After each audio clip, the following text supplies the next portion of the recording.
Hey guys, how's it going? This is going to be a quick video on if you have a GE washer that is making a lot of squeaking sounds. This is my washer. I have it tilted back right now because I'm working underneath it. This is this pretty basic top load washer. I was washing some clothes yesterday. It started squeaking really bad, and I'm going to show you the culprit. So this was the culprit. The belt just started shredding itself. This washer's about 5.5 years old, so the belt just kind of gave out. It probably got loose and then it shredded itself to pieces. You can see chunks of the belt just kind of all over right there. So what we're gonna do is we went to our local appliance store. I bought a brand new GE official part. This was 19 bucks locally for me. It might be a little bit less online, but I was able to get this about 12 minutes away from my house. So that was a huge thing. But what I have underneath here is I have taken off this cover. This cover is held on by three 10mm bolts. I took it off, cleaned it really well because there was a lot of rubber shavings from the belt just kind of shredding itself in there. And then I'll show you underneath here what we have. So we have, that's the motor right there on the left that the belt is attached to. And then that's the pulley there, another pulley on the right that the belt also goes around. So I'm gonna clean these one more time and just wipe them off to make sure I got all of the leftover rubber residue. But you are gonna wanna clean these, make sure that there is no slick oil or anything like that on there. And then when we reattach this, I'll show you guys how that grounding wire that is right here, where that goes. Clean this, I have a Clorox wipe. I'm just gonna go around again, wiping this off. And you wanna get any of that oily, sticky, rubbery residue off of there. And as you can see, the cloth, I did already clean this already, so it's not as bad as it was. Oh Lord. Are we set there?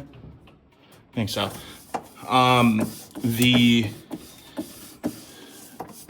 Just get this clean, and then you want to go in here and look at these ridges on this pulley and just make sure they're clean. And then you can see all the dirt that came off on the rag, and those look pretty good. I don't see anything else stuck in the grooves. So the next thing we're going to do is we're going to take our new belt, and there is no exact orientation that this needs to go.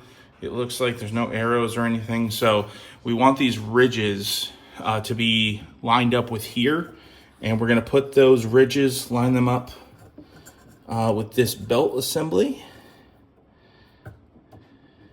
It's going to go there, and then we're going to slowly basically push this on here, turn this belt. It's going to stretch itself over.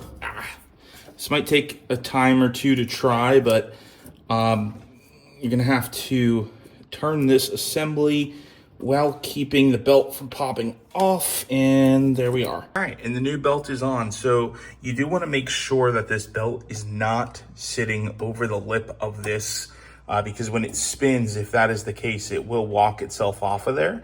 So I have it now to the point of where it is sitting perfectly on both pulleys, and everything feels good. There's a really nice tension on there. So what we can do is we can put the cover back on now, and I'll show you how that works. We have our cover here. This cover is going to be orientated this way. So we have a bolt. I'm looking at this basically from front on. So this is the front of the washing machine. This is gonna go up here. We're gonna put that first bolt in. That is a 10mm bolt. Now keep in mind, you do have your grounding wire down to, don't trap it underneath the cover, because that does need to be connected, I believe, for the washing machine to work properly.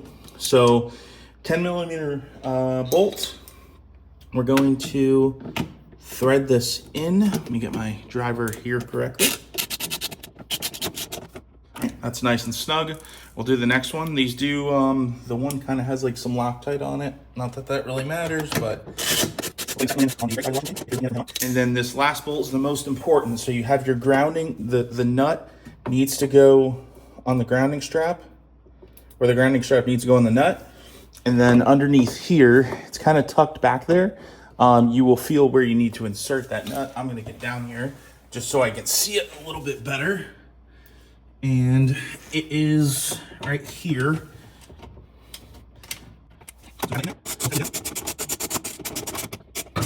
And we're good right there. So that is how you install a new belt on a GE top load washing machine.